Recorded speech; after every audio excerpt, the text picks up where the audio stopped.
ketika SBY turun gunung untuk kesekian kalinya. Mungkinkah ini alasannya? Untuk kesekian kalinya, Susilo Bambang Yudhoyono turun gunung dalam pentas politik di tanah air kita tercinta ini. Alasannya sih ada dugaan kecurangan pada Pilpres 2024 dari informasi yang beliau dengar dan ketahui.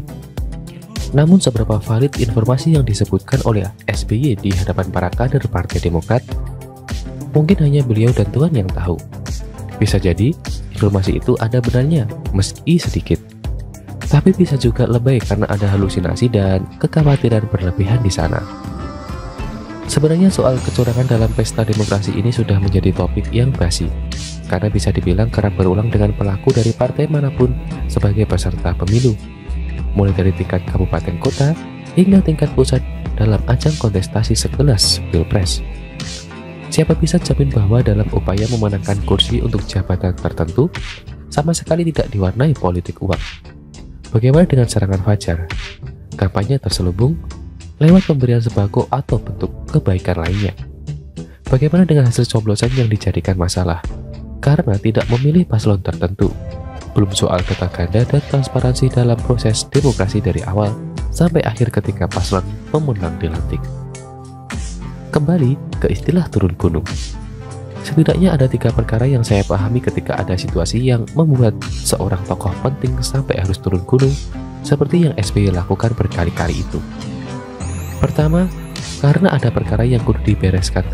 Terkadang memang orang itu bisa membereskan berkat pengalamannya selama ada di bawah gunung, tapi bisa juga gagal karena situasi yang dihadapi ternyata di luar kemampuan tokoh itu. Kedua, karena lapar.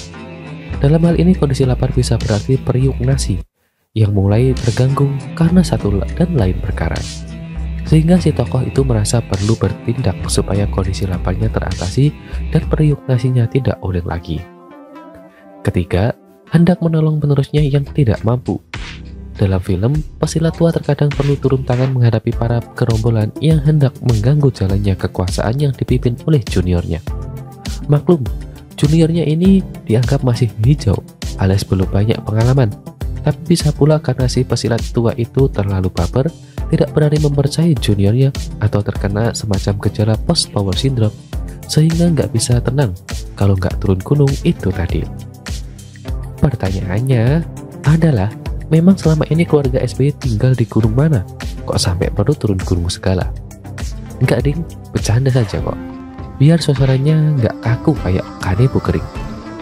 Sebenarnya, hak SBY juga mau buat apa. Selama masih urusan internal partai, kita yang di luar kubu mereka mungkin hanya bisa nyengir, prihatin, atau menanti cerita selanjutnya akan berulang seperti apa. Mau nunggu sampai kapan?